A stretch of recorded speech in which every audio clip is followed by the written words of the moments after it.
Liberté financière, les sacrifices du début pour y arriver. Bonjour et bienvenue pour cette nouvelle vidéo aujourd'hui où je vais vous parler d'une histoire qui est inspirante, excusez-moi j'ai loqué, qui montre vraiment les sacrifices qu'on fait au début pour atteindre la liberté financière, parce que c'est rare qu'elle s'atteigne tout de suite, enfin qu'on parvient à y arriver tout de suite. Au début, ça fait plutôt ça en fait, et c'est seulement après où ça va grimper et on va atteindre vraiment le seuil de liberté financière et on va avoir de l'argent régulièrement. Alors la liberté financière, oui, mais être entrepreneur, je sens que ça fait bizarre ce ok. Eh bien, ça fait 1 heure en fait que je l'ai, ça passe toujours pas, donc je me suis dit tant pis, ça rajouterait un peu de fun dans la vidéo. Et en fait, je vais vous raconter donc une histoire sur la liberté financière. Et pour ça, j'ai pris l'exemple de l'ego. Alors, on a 3 types de liberté quand on devient entrepreneur. On a la liberté financière, donc on peut vivre de son activité. Mais on a aussi la liberté géographique, on peut habiter où on veut dans le monde. Et on a la liberté hiérarchique, c'est-à-dire qu'on n'a plus personne qui nous donne des ordres. On n'a plus de patron, on est notre propre patron. Donc cette histoire, je vais vous la raconter, c'est celle de l'ego, mais avant ça, n'oubliez pas de vous abonner si ce n'est pas encore fait et de regarder dans la description tous les liens parce que je propose des formations en ligne pour ceux qui veulent aller plus loin grâce au marketing internet et devenir leur propre patron depuis leur salon grâce à internet. Alors cette histoire, c'est celle d'un charpentier qui avait créé sa propre entreprise. Ça marchait plutôt bien au début, enfin normal. Il avait quelques employés, mais finalement les temps étaient durs et il a dû renvoyer tous ses employés. Et le coup dur, c'était bien sûr de renvoyer le dernier employé de sa petite entreprise en tant que charpentier. Mais le pire, c'est que juste après, eh bien, la difficulté financière était là. Et pour ajouter un coup dur à tout ça, eh bien, sa femme qui l'épaulait tout ça, elle meurt. Et du coup, il se retrouve seul, avec son chagrin, avec ses difficultés financières, et en plus de ça, il avait 4 fils à élever. Donc, le moyen en fait qu'il trouve pour un petit peu changer l'esprit de ses enfants, c'est de faire avec ce qu'il avait, avec ses propres moyens, donc de fabriquer des jouets pour ses fils. Donc, il était vraiment doué de ses mains, hein, ça vient de son métier de charpentier, il était vraiment doué de ses mains. Et il a fabriqué quelques jouets en bois vachement bien faits pour ses fils. Et là, il a vu toute la joie renaître dans les yeux de ses enfants et s'est dit « Waouh, c'est quand même pas mal, peut-être qu'il y a un truc à faire avec ça. » Et donc, il a commencé à fabriquer des jouets comme ça.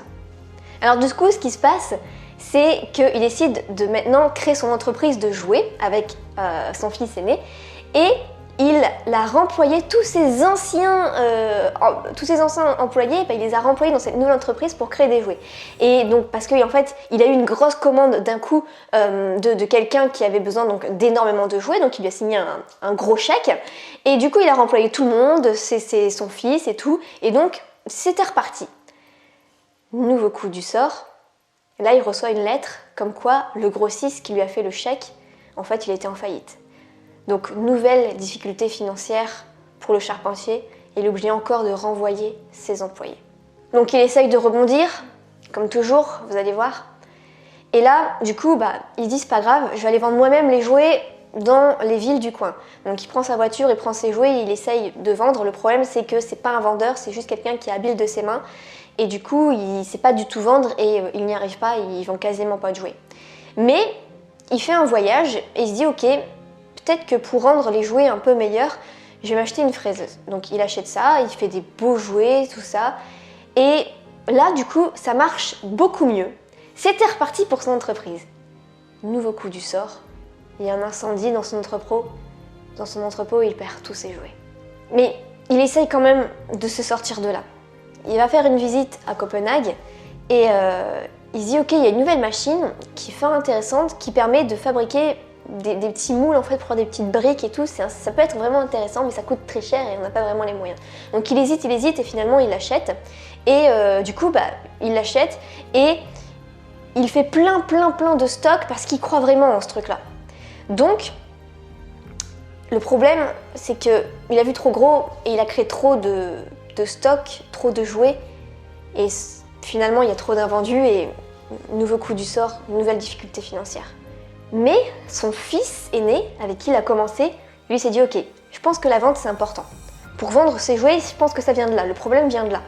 Donc il a appris la vente et il s'est débrouillé à vendre tous les jouets et donc c'était reparti, ça a été beaucoup mieux.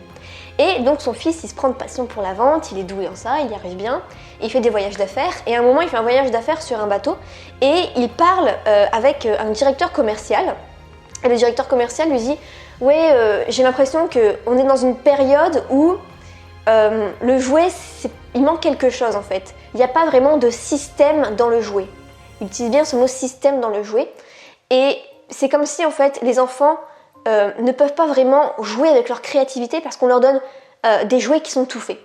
Et donc là, ça cogite dans la tête du fils et il se dit ok, il n'y a pas de système, créativité. Et là, il a l'idée en fait de créer un système de Lego. C'est comme ça que ça s'appelle à la base, le système de Lego. Et le premier jouet qu'ils ont créé avec le système Lego, c'est en fait pour assembler un code de la route, enfin une petite ville et apprendre ainsi le code de la route. Et là, du coup, ça repart, les ventes repartent et c'est reparti encore une fois. Et là, nouveau coup du sort encore. Un énorme incendie dans leur entrepôt. Et pourtant, ils avaient énormément de stock et tout est parti encore en fumée. Donc là, il se dit ok, je peux peut-être en tirer quelque chose, c'est peut-être une leçon. C'est peut-être que justement, le destin veut me faire comprendre que le jouet en bois, qui prend facilement feu, il faut plus que je le fasse. Il faut que je me concentre sur le plastique, sur le Lego. Sur le système Lego, il y a quelque chose à faire avec ça. Et tant pis, j'abandonne totalement les jouets en bois. Et donc à partir de là, c'est l'idée, je pense, qui lui a permis de mieux rebondir. Et il crée un aéroport autour de son système de Lego. En fait, c'est son marketing à lui, c'est de créer un aéroport où tous les gens des différents coins vont venir pour prendre l'avion et du coup, ils vont connaître le système Lego. Sauf que ça a un énorme succès et il y a trop de monde. Donc du coup, il crée après carrément Legoland, qui est un parc d'attractions autour du Lego. Et là, énorme succès. Et donc, c'est ainsi que s'achève l'histoire et cette histoire est vraie. C'est vraiment le fondateur de Lego qui a traversé toutes ces crises, mais à chaque fois, il s'est dit « Je vais rebondir, je me laisse pas abattre, je continue ». Et franchement, je doute qu'une personne connaisse autant d'échecs que ce fondateur de Lego. C'est vrai que nous, au début, on galère un peu, mais on va pas connaître autant d'échecs, on va pas se donner autant et perdre autant. Donc je trouve que cette histoire est très inspirante au niveau de la liberté financière. Et tout au long de cette histoire, il a tiré plusieurs leçons que je vais vous donner ici. C'est qu'il faut toujours le meilleur pour les clients, pas d'arnaque. Parce que quelquefois, ils ont quand même été à la limite de se dire « Ok, pour s'en sortir, il faudrait peut-être baisser la qualité du produit. » Et lui, le fondateur de Lego, le père, a toujours dit « Jamais je ne baisserai la qualité de mes produits. Je vais toujours proposer le meilleur à mes clients. » Parce que peut-être que sur le court terme, je ne vais pas y arriver, je vais galérer. Mais sur le long terme, sur des siècles, je vais être gagnant. Et ça, il faut toujours vous en rappeler pour quand vous créez vos formations en ligne. Parce qu'on en voit des entrepreneurs qui sont là 1, 2, 3 années, ils vendent des produits bas de gamme et ensuite ils disparaissent dans la nature. Si vous voulez perdurer sur le long terme, il faut toujours faire comme si chaque formation c'était votre formation, votre seule formation pour que ça dure des siècles. Elle doit être tellement bonne que vous devez vous dire « Et si c'était ma seule formation ?» Même si c'est une petite formation qui va coûter moins de 100 €, ça doit toujours être de la meilleure qualité possible. Ensuite, il faut écouter l'économie. L'économie disait, ok, le système, il n'y a pas de système de Lego, on donne directement un jouet dans les mains d'un enfant. Donc il faut écouter l'économie, il faut se dire quelles sont les tendances et tout pour arriver à un point où nous on apporte quelque chose de nouveau, où il y avait déjà un petit problème pour vraiment perdurer et être dans l'ère de l'économie. Ensuite, il faut écouter ses clients. Parce que les clients, ce qu'ils veulent, ça peut vous donner énormément d'idées. C'est comme le patron d'Amazon, comme je l'avais expliqué dans une précédente vidéo, le conseil numéro 1 à retenir de lui, c'est écouter ses clients, leur donner toujours le meilleur. Et c'est ce qu'a fait aussi le fondateur de Lego. Ensuite, on a vu que la vente, c'était important. Il faut apprendre à vendre parce qu'on peut être très très doué dans un domaine, être habile de ses mains, être artiste, être auteur, plein de trucs. Mais si on ne sait pas vendre, si on ne sait pas se faire connaître, c'est juste dommage. Ça sert à rien après que, je sais pas, on soit un pauvre peintre qui fait des toiles toute sa vie et comme on n'arrive pas à vendre ses toiles qui coûtent plusieurs millions d'euros, quelqu'un d'autre parvient à les vendre seulement quand on est mort parce que lui, il connaît la vente. Et enfin, Un échec apprend toujours une leçon sur le long terme. Donc, toujours retenir quelque chose de négatif en fait. Il y a toujours quelque chose à en tirer. Et lui pourtant c'était assez extrême, mais il a su en tirer des leçons pour au final connaître le succès sur le long terme. Donc voilà, cette histoire, je trouvais qu'elle était inspirante pour parler de liberté financière et des échecs, de toutes les épreuves qu'on endure pour en arriver là. Heureusement, c'est pas de façon aussi extrême.